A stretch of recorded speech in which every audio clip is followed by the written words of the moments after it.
نحمده ونصلي على رسوله الكريم أما بعد فأعوذ بالله من الشيطان الرجيم بسم الله الرحمن الرحيم رب اشرح لي صدري ويسر لي أمري واحلل عقدة من لساني يفقه قولي اللهم صل على سيدنا محمد وعلى آل سيدنا محمد السلام علیکم ورحمۃ اللہ وبرکاتہ۔ آپ سب کو ویلکم آج کی ہماری اس پہلی کلاس میں۔ اللہ تعالیٰ سے دعا کرتے ہیں کہ جس سفر کا آغاز ہم سب کرنے جا رہے ہیں اس میں اللہ تعالیٰ ہمارے لیے ہم سب کے لیے بہت آسانیاں پیدا فرمائے، آمین۔ عربی گرامر کی کلاس، عربی ہم سیکھنے جا رہے ہیں۔ میرا ایک سوال ہے آپ سب سے، عربی کی طرف گرامر کی طرف بڑھنے سے پہلے ایک چیز جو اکثر لوگوں کے ذہنوں میں آتی ہے کہ ہم عربی کیوں سیکھیں۔ اکثر لوگ یہ سوال بھی کرتے ہیں کہ جبکہ بہت سارے تراجم موجود ہیں، ٹھیک ہے، بہت سارے انگلش میں تراجم موجود ہیں، ہر زبان میں، اردو میں ترجمے ہیں اور قرآن کے، فارسی میں، ہر زبان میں تقریباً اب تو قرآن کے ترجمے موجود ہیں، تو پھر عربی کیوں سیکھیں؟ بہت سارے لوگ تو یہ کہتے ہیں کہ ہمیں ترجمہ پڑھ کے بھی تو ہم قرآن سیکھ سکتے ہیں نا، سمجھ سکتے ہیں، ٹھیک ہے، تو پھر عربی ہی کیوں سیکھیں؟ تو عربی کیوں سیکھنی ہے، آج تھوڑی سی میں چاہتی ہوں کہ آج کی کلاس میں اس پر بات ہو جائے، تاکہ آگے جب یہ ایک لمبا سفر ہے، یہ چھوٹا سفر نہیں ہے، اس میں جتنا ہم گہرائی میں جائیں گے انشاءاللہ اتنا ہی قرآن کے جو معجزات ہیں ہم پر کھلیں گے انشاءاللہ۔ تو اس لیے اس کو سمجھنا ضروری ہے کہ عربی کیوں سیکھیں۔ دیکھیں، اللہ تعالیٰ نے انبیاء علیہم السلام کو مختلف معجزات عطا کیے، اور معجزات کیا چیزیں ہم سب جانتے ہیں کہ وہ ایک نارمل ایک عادت سے ہٹ کر ایک چیز ہوتی ہے جو اللہ تعالیٰ اپنے انبیاء کو عطا کرتے ہیں۔ یعنی ہر نبی کو ان کے زمانے میں جو چیز پیک پر ہوتی تھی، جو معاملات پیک پر ہوتے تھے، اس کے مطابق معجزات اللہ تعالیٰ عطا کرتے تھے۔ جیسے موسیٰ علیہ السلام کے زمانے میں جو جادو تھا وہ بہت پیک پر تھا۔ اب وہ آپ اس کا اندازہ اس بات سے لگائیں کہ علماء کہتے ہیں کہ آپ اس جادو کا اندازہ اس بات، کیونکہ جادو بھی بذات خود ایک اپنی جگہ ایک علم ہے، غلط ہے صحیح ہے یہ ایک الگ بحث ہے، ٹھیک ہے، لیکن ایک اپنی جگہ یہ ایک علم ہے جادو۔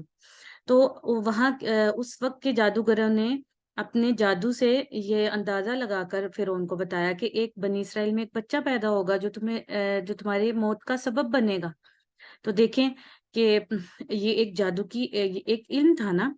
تو اللہ تعالیٰ نے موسیٰ علیہ السلام کو بھی، یعنی اس وقت جادو پیک پر تھا تو موسیٰ علیہ السلام کو اس طرح کے معجزات عطا کیے گئے، وہ بھی ایک پورا ایک سٹوری ہے۔ عیسیٰ علیہ السلام کے معاملے میں کیا ہوا کہ عیسیٰ علیہ السلام کے دور میں جو طب ہے یعنی میڈیکل، وہ بہت عروج پر تھی۔ عیسیٰ علیہ السلام کو اس کے مطابق اللہ تعالیٰ نے معجزات عطا کیے، یعنی کیا، جیسے مردے کو اللہ کے اذن سے وہ زندہ کرتے تھے۔ اور جب وہ میڈیکل اس وقت میں جو بہت زیادہ پیک پر تھی تو وہ کہتے تھے کہ یہ کیسے ممکن ہے، ہم لوگ میڈیکل کا ہر طرح کا علم جانتے ہیں، یہ کیسے ممکن ہے۔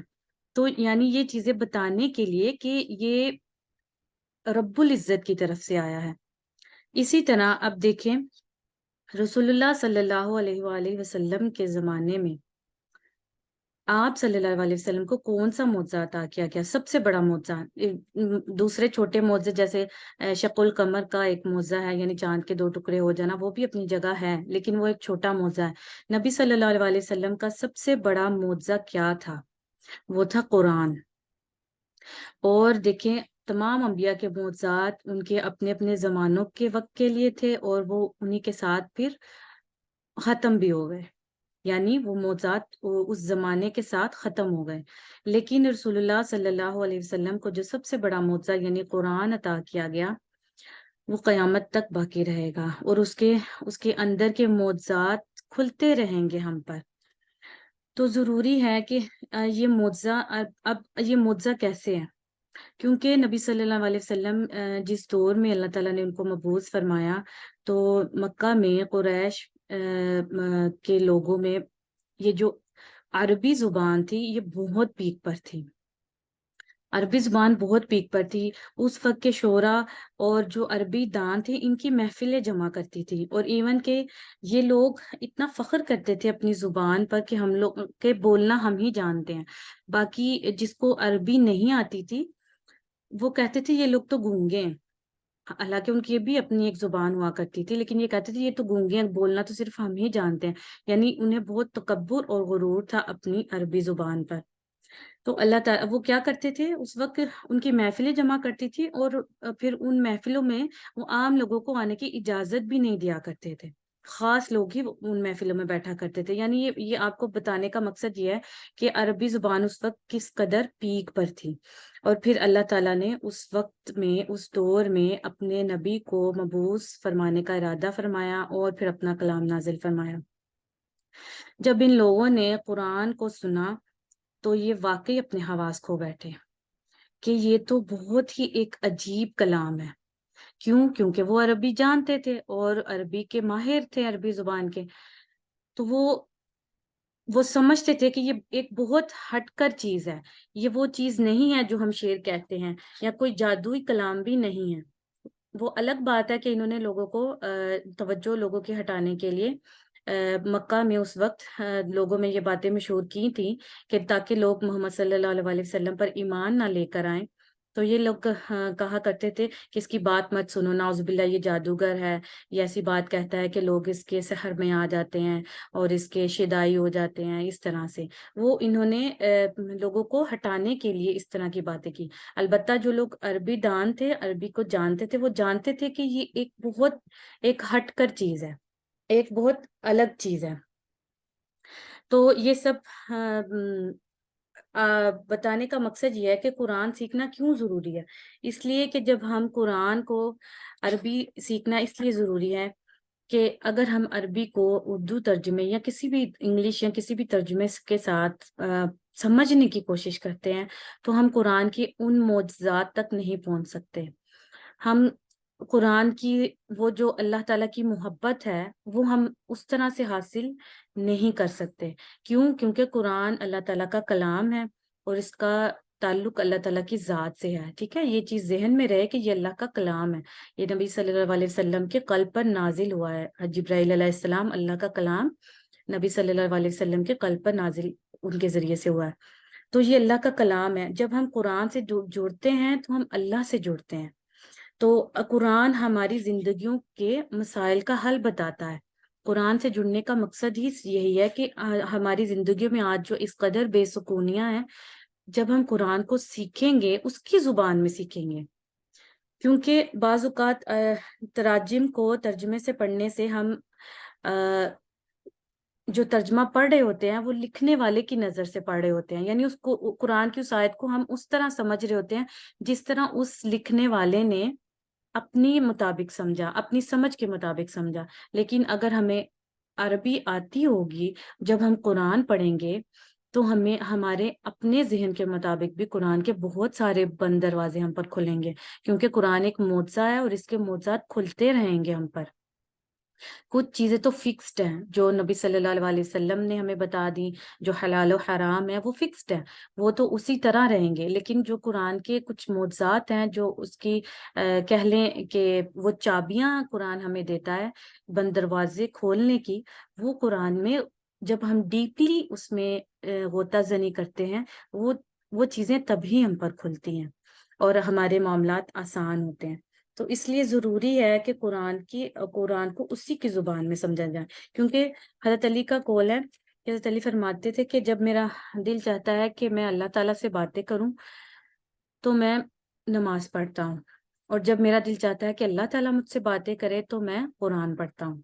تو یہ تبھی ہوتا ہے، آپ یقین مانیں کہ اگر ہم قرآن کھول کر بیٹھے اور اردو ترجمے سے ہم اس کو پڑھنے لگیں تو ہمیں کبھی بھی نہیں لگے گا کہ اللہ تعالیٰ ہم سے باتیں کر رہا ہے، اور اگر لگے گا بھی تو وہ خاص کیفیت ہم نہیں پا سکتے، جو خاص کیفیت ڈائریکٹ عربی کی آیت کی تلاوت کر کے ہمارے اوپر طاری ہوتی ہے۔ تب ہمیں لگ رہا ہوتا ہے، جب ہمیں قرآن ڈائریکٹ سمجھ آ رہا ہوتا ہے تو اگر کوئی قرآن کی آیت تلاوت ہو رہی ہے یا ہم مساجد میں جاتے ہیں تو جب قرآن پڑھا جا رہا ہوتا ہے نمازوں میں، تو یقین مانے یوں لگ رہا ہوتا ہے کہ یہ قرآن نا ابھی ہمارے قلب پر، ہمارے اوپر نازل ہو رہا ہے، یعنی وہ چیز سمجھ آ رہی ہوتی ہے، وہ چیز ہم محسوس کر رہے ہوتے ہیں، اللہ تعالیٰ کی محبت جن آیات میں ہے ان کو محسوس کر رہے ہوتے ہیں، اللہ تعالیٰ کا غصہ جن آیات میں ہے اس غصے کو محسوس کر رہے ہوتے ہیں، اللہ تعالیٰ کی جو ڈرانا ہے، خبردار کرنا ہے کہ تم یہ کرو گے اور یہ معاملات ہیں، جنت کے معاملات ہیں، دوزخ کے معاملات ہیں، تو وہ ساری کیفیات ہم محسوس کر سکتے ہیں عربی زبان سیکھ کر، ٹھیک ہے۔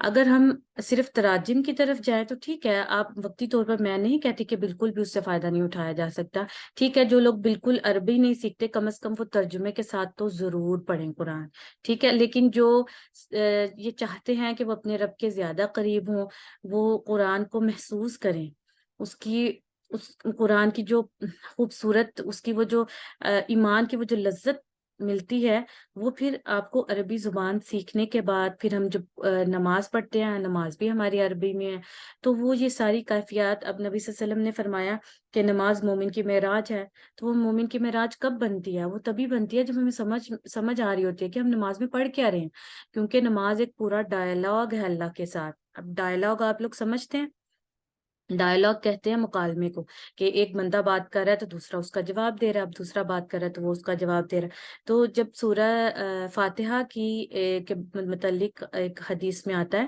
کہ جب الحمدللہ ہم کہتے ہیں تو اللہ تعالیٰ اس کا جواب دیتے ہیں۔ یہ کیفیت محسوس کریں کہ جب ہم کہتے ہیں الحمدللہ رب العالمین تو اللہ تعالیٰ اس کا جواب دیتے ہیں، الرحمن الرحیم، ہر آیت کے بدلے اللہ تعالیٰ اس کا جواب دے رہے ہوتے ہیں ہمیں نماز میں۔ تو یہ چیزیں تبھی ہم حاصل کر پائیں گے، یہ کیفیات، جب ہم انشاءاللہ قرآن کو اسی کی زبان میں سمجھیں گے۔ تو بس یہ باتیں کرنے کا مقصد یہ تھا کہ ہمارے اندر یہ چیز واضح ہو جائے کہ اکثر لوگ گرامر سے بھاگتے ہیں، لیکن یقین مانیں انشاءاللہ ہم ڈٹے رہیں، دعائیں کرتے رہیں اور اللہ تعالیٰ سے، اور ٹھیک ہے تھوڑی مشکلیں بھی آتی ہیں، گریں گے، پھر اٹھیں گے، پھر رکیں گے، پھر چلیں گے، تھکیں گے، پھر ہمت پکڑیں گے، لیکن اس سفر میں پیچھے نہیں ہٹیں گے، چلتے رہیں گے انشاءاللہ، آہستہ آہستہ آہستہ آہستہ ہم دیکھیں گے انشاءاللہ کہ ایک وقت ایسا آئے گا کہ ہمیں جب قرآن پڑھا جا رہا ہوگا، جب تلاوت کیا جا رہا ہوگا، تو ہم محسوس کریں گے کہ الحمدللہ الحمدللہ ہمیں یہ قرآن سمجھ آ رہا ہے۔ تو انشاءاللہ آج کی کلاس کا آغاز کرتے ہیں انشاءاللہ، آج کے فرسٹ لیکچر کا۔ بسم اللہ الرحمن الرحیم۔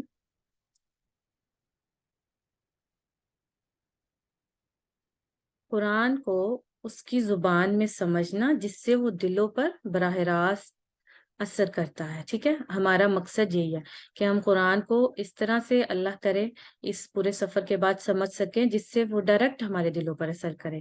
تو اپنے لیکچر کا آغاز کرتے ہیں، بسم اللہ الرحمن الرحیم۔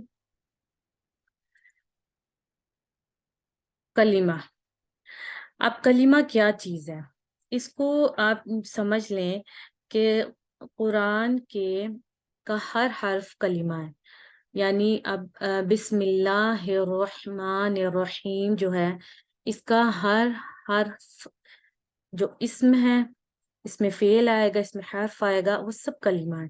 دیکھیں کلمہ دو طرح کے ہوتے ہیں، نارملی کلمہ دو طرح کے ہوتے ہیں، ایک با معنی کلمہ ہوتا ہے، ایک بے معنی کلمہ ہوتا ہے، جس کا ایک با معنی جس کا مطلب ہو، بے معنی جس کا مطلب نہ ہو۔ قرآن کا ہر لفظ، ہر حرف با معنی کلمہ ہے، ذہن میں رہے، اس میں ایک کوئی اگر حرکت بھی ہے نا، زیر زبر پیش بھی ہے، تو وہ بے معنی نہیں ہے، اس لیے ہم یہاں پر سارے با معنی کلمات سیکھیں گے۔ اب کلمہ ہے، قرآن کا ہر حرف، ہر اسم، ہر لفظ کلمہ ہے۔ اب کلمہ کی کتنی اقسام ہے، ٹھیک ہے، کلمہ کی اقسام ہم دیکھتے ہیں، کلمہ کی 3 اقسام ہے، ٹھیک ہے۔ سب سے پہلے اسم، اس کے بعد فعل، اور پھر حرف۔ کلمہ کی کتنی اقسام ہے، اسم، فعل، حرف. ٹھیک ہے, کتنی اقسام ہے کلمہ کی, یعنی قرآن کا جو ہر آیت میں جتنے بھی الفاظ آ رہے ہوں گے, یا تو وہ اسم ہوگا, یا وہ فعل ہوگا, یا وہ حرف ہوگا, بس اس کے علاوہ وہ کچھ نہیں ہوگا. تو یعنی ہم نے یہ 3 چیزیں سیکھنی ہیں. اسم کیا ہوتا ہے, فعل کیا ہوتا ہے, اور حرف کیا ہوتا ہے. یہ سٹیپ بائی سٹیپ ہم سیکھیں گے. جب ہم یہ تینوں چیزیں سیکھ لیں گے, ایکچولی اصل میں سیکھنا ہم نے اسم کو ہے اور اس کے بعد فعل کو ہے. یہ جو حرف ہے, یہ الحمدللہ جب ہم اسم اور فعل سیکھتے ہیں تو یہ ان دونوں کے ساتھ یہ کور ہو جاتا ہے. تو مین چیز اسم اور فعل کو سیکھنا ہے. ان دونوں کو سیکھتے سیکھتے انشاءاللہ حرف خود بہت کور ہو جائے گا. تو اسم کی کچھ کیٹیگریز ہیں اور فعل کی کچھ کیٹیگریز ہیں. ان کو ہم سیکھیں گے. ہمیشہ یاد رہے کہ کلمہ کی کتنی اقسام ہیں, 3 اقسام ہیں, کیونکہ قرآن میں یہی تینوں چیزوں کے علاوہ آپ کو کچھ نہیں ملے گا. یا تو وہ کلمہ اسم ہوگا, یا فعل ہوگا, یا حرف ہوگا. تو سب سے پہلے ہمارا یہاں پر اسم ہے, تو ہم سیکھیں گے اسم کے بارے میں. اب اسم کے بارے میں ہم سیکھتے ہیں. اسم کسے کہتے ہیں؟ اسم کہتے ہیں نام. اب یہ نام کون کون سے ہو سکتے ہیں؟ یہ کسی شخص کا نام بھی ہو سکتا ہے, کسی جگہ کا نام بھی ہو سکتا ہے, کسی چیز کا نام بھی ہو سکتا ہے, اور کسی کام کا نام بھی ہو سکتا ہے. ٹھیک ہے, یعنی کسی شخص کا, کسی جگہ کا, چیز کا, کام کا نام. ٹھیک ہے, شخص کا نام جیسے محمد, اور ابراہیم, مریم, عائشہ. ٹھیک ہے, اور جگہ کا نام جیسے پاکستان, مصر, سعودی عربیہ, کسی شہر کا نام, یہ کسی بھی جگہ کا نام. چیز کوئی بھی ہو سکتی ہے, کتاب, میز, قلم, کچھ بھی. ٹھیک ہے, اور یہ سب نام ہوں گے ان کے. اب کام کا نام, اچھا اردو زبان میں تو صرف ان 3 چیزوں کے نام پائے جاتے ہیں, لیکن یہاں پر عربی زبان میں کام کا نام. کام کا نام, اب آپ کہہ رہے ہوں گے یہ کام کا نام کیا ہے؟ یعنی کھانا کھانا. ٹھیک ہے, کھانا کھانا یہ کام کا نام ہے.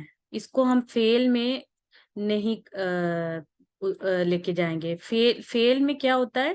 فعل میں آپ کو وقت بتایا جا رہا ہوتا ہے. اس میں یہ دیکھیں, کھانا کھانا یہ کام کا نام ہے. سونا, ٹھیک ہے, یہ بھی ایک کام کا نام ہے. ٹھیک ہے, سو رہے ہیں, سو رہے ہیں, وہ اس میں وقت کی قید آ جاتی ہے. جس میں وقت کی قید آئے گی اس میں وہ فیل ہوگا. لیکن یہاں پر صرف سونا, سونا ہے مطلب سونا یعنی سلیپ والا سونا, گولڈ والا نہیں. سونا کام کا نام. کھانا کھانا, اب رونا, یہ سب کیا ہے؟ یہ نام ہے. ٹھیک ہے, یہ ایک کام ہے, لیکن کیا ہے؟ یہ ان کے نام ہے. ابھی اس میں کسی زمانے کا ذکر نہیں ہو رہا. سونا, اس میں کسی زمانے کا ذکر نہیں ہو رہا. کھانا کھانا, اس میں کسی زمانے کا ذکر نہیں ہو رہا. اگر میں یہ کہوں نا کہ میں سو رہی ہوں, پھر یہ فیل ہو جائے گا, کیونکہ ابھی میں سو رہی ہوں یعنی یہ پریزنٹ ٹینس ہے, تو یہ فیل ہو جائے گا. لیکن میں جسٹ بولوں سونا تو یہ پھر نام ہو جائے گا. ٹھیک ہے, ہم ان چیزوں کے بارے میں سیکھیں گے. ٹھیک ہے, اس کو میں اریز کر لوں. یعنی شخص کا نام ہو سکتا ہے, جگہ کا, چیز کا, اور کام کا نام. اچھا, نیکسٹ سلائیڈ میں ہم دیکھتے ہیں انشاءاللہ. اب اسم ہے. ٹھیک ہے, نام, اب شخص کا, جگہ کا, چیز کا. اب اسم کی آگے 4 کیٹیگریز ہیں. ٹھیک ہے, ہم نے اسم کا مطلب دیکھا ہے پہلے. اسم کا مطلب ہے کہ کسی بھی جگہ, چیز, وقت کا, کام کا نام, جگہ کا, چیز کا, شخص کا نام. ٹھیک ہے, اب یہ اسم کے متعلق ہم نے 4 چیزیں سیکھنی ہیں. اسم کے متعلق 4 چیزیں کون کون سی ہیں؟ جنس, جنس مطلب جینڈر سیکھیں گے. اب دیکھیں عربی زبان میں نا, عربی زبان ایک وسیع زبان ہے, تو جینڈر یعنی اسم کے متعلق, یعنی اس کے متعلق بھی ہم سیکھیں گے کہ یہ مذکر ہے یا مؤنث ہے. ٹھیک ہے, جینڈر یعنی جنس سیکھیں گے کہ یہ اسم کون سا ہے, یہ مذکر ہے یا مؤنث ہے. یہ ہم جب آگے سیکھیں گے انشاءاللہ آپ کو واضح ہو جائے گا. عدد, عدد یعنی یہ واحد ہے, مثنیٰ ہے, جمع ہے. ٹھیک ہے, یہ کون سا عدد ہے. ٹھیک ہے, وسعت, وسعت کے بارے میں دیکھیں گے. وسعت میں نکرہ اور معرفہ کور ہوتا ہے. یہ چیزیں انشاءاللہ آگے جا کے ایکسپلین ہوگی، اس لیے میں زیادہ آپ کو ان چیزوں میں نہیں ڈالنا چاہتی۔ اعراب ہے، اعراب کیا چیز ہے، یہ آپ کے لیے بالکل نئی چیز ہوگی، یہ انشاءاللہ جب اس کی باری آئے گی تب سیکھیں گے۔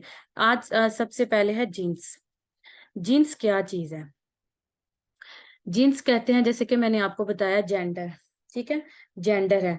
تو جینڈر کو ہم دیکھیں گے کہ مذکر ہے یا مؤنث ہے، ٹھیک ہے، اسم کے متعلق ہم نے یہ دیکھنا ہے۔ مذکر کو نہیں پڑھیں گے، کیوں؟ کیونکہ جب ہم مؤنث کو کور کریں گے تو جو چیز مؤنث میں ہم پڑھ لیں گے، اگر وہ اس اسم کے اوپر اپلائی کریں گے، اگر وہ اسم مؤنث نہیں بن رہا تو ڈیفینیٹلی وہ مذکر ہوگا۔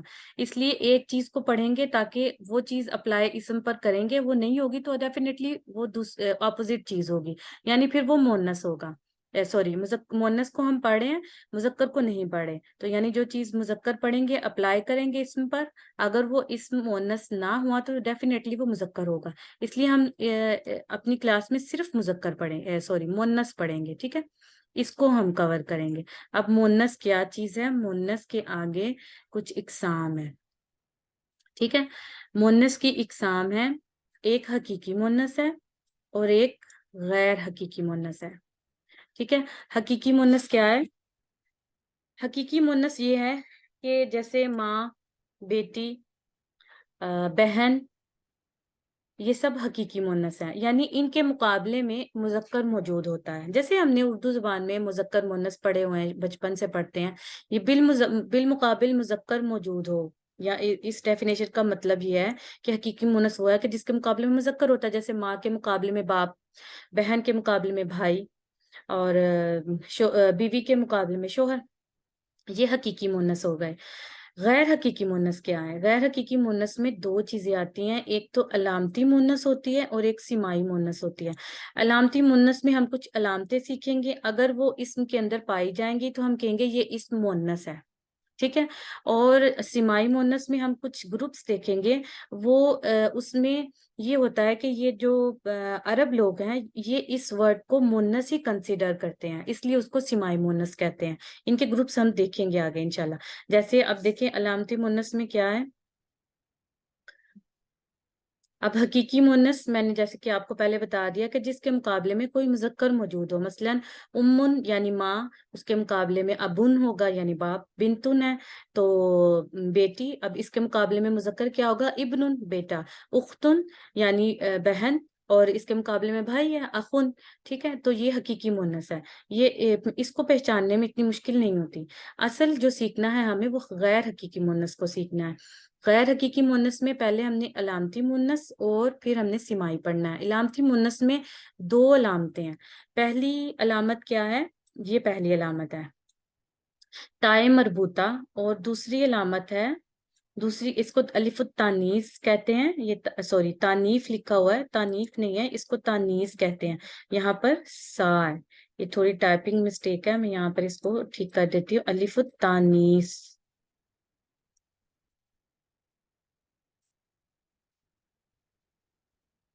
ٹھیک ہے، یہ ایسے ہے، یہ فا نہیں ہے، یہاں پر سا آئے گا، ٹھیک ہے۔ الف التانیث یعنی، اب اس کی میں اگزامپل آپ کو اس طرح سے بتاتی ہوں کہ تا مربوطہ، یعنی اگر ایک ورڈ ہے جنہ، ہم پڑھتے ہیں نا قرآن کی آیات میں جنتن، اب یہ جنتن کیا ہے؟ کوئی آپ سے پوچھے گا کہ یہ جنتن بتائیں، یہ جنتن مذکر ہے یا مؤنث، تو آپ کہیں گے کہ یہ مؤنث ہے۔ کیوں مؤنث ہے؟ کیونکہ یہ جنتن اس لیے مؤنث ہے کیونکہ اس کے آخر میں تا مربوطہ آ گئی، ٹھیک ہے، یہ تا مربوطہ آ گئی تو یہ لفظ مؤنث ہو گیا، یہ چیز آپ نے ذہن میں رکھنی ہے، یعنی جس اسم کے آخر میں تا مربوطہ آئے گی وہ مؤنث ہوگا۔ لیکن اس کے ساتھ ساتھ یہ چیز بھی ذہن میں رہے کہ اگر کسی مرد کے لفظ کے آخر میں تا مربوطہ آ رہی ہے تو وہ مؤنث نہیں ہو جائے گا، وہ مذکر ہی رہے گا، ٹھیک ہے۔ اسی طرح آگے الف التانیث میں ہے کہ الف اور حمزہ آ رہا ہو جس اسم کے آخر میں، اور یا مکسورہ، ٹھیک ہے، اس کو الف ممدودہ کہتے ہیں اور اس کو یا مکسورہ آ رہا ہو، تو یعنی جیسے آپ کو ایک دو ورڈ جیسے میں بتاتی ہوں، جیسے اس کی مثالیں انشاءاللہ ہم دیکھیں گے کہ لفظ کے آخر میں الف اور الف ممدودہ آئے اور اسم کے آخر میں یا مکسورہ آئے تو یہ کیا ہوں گے؟ یہ غیر حقیقی مونس ہے، ٹھیک ہے، یہ علامتی مونس ہوں گے۔ اس کے آگے دیکھتے ہیں مونس سمائی۔ مونس سمائی کے بس یہ کچھ گروپس آپ نے یاد رکھنے ہیں، ٹھیک ہے۔ پہلا ہواؤں کے نام کو بھی مونس سمائی یعنی مونس کنسیڈر کریں گے، شراب کے نام ہے، آگ کے نام ہے، شہروں اور ملکوں کے نام ہے، جسم کے وہ اعضاء جو دو دو ہیں، اور متفرق اسماء میں کچھ نام آ جاتے ہیں، جیسے شمسن، سورج۔ ہماری اردو زبان میں سورج کو مذکر کہا جاتا ہے، سورج غروب ہو رہا ہے یعنی یہ مذکر ہے، لیکن عربی زبان میں اس کو مونس کنسیڈر کرتے ہیں۔ ارض کو مونس کنسیڈر کرتے ہیں، سماؤن یعنی آسمان کو مونس کنسیڈر کرتے ہیں۔ یہ کتنے گروپس ہو گئے؟ 1 2 3 4 5 6، ٹھیک ہے۔ یہ 6 گروپس ایسے ہیں جن کو عرب لوگ مونس ہی بلاتے ہیں، ٹھیک ہے۔ آگ کے ناموں کو مونس کہا جاتا ہے، شراب کے ناموں کو، ہواؤں کے ناموں کو، شہروں اور ملکوں کے ناموں کو، وہ اعضاء جو دو دو ہیں، اور متفرق اعضاء، ٹھیک ہے۔ انشاءاللہ یہ چیزیں یاد رکھنی ہیں، تبھی ہمیں سمجھ میں آئے گا کہ اس کو کیسے، مونس کو کیسے ہم نے پہچاننا ہے۔ آگے ہے کہ عربی زبان میں کچھ صفات مذکر اور مونس کے طور پر آتی ہیں، ان کے آخر میں تا لگا کر انہیں مونس بنایا جاتا ہے، جیسے صالحون سے صالحات، ٹھیک ہے۔ یہ صفت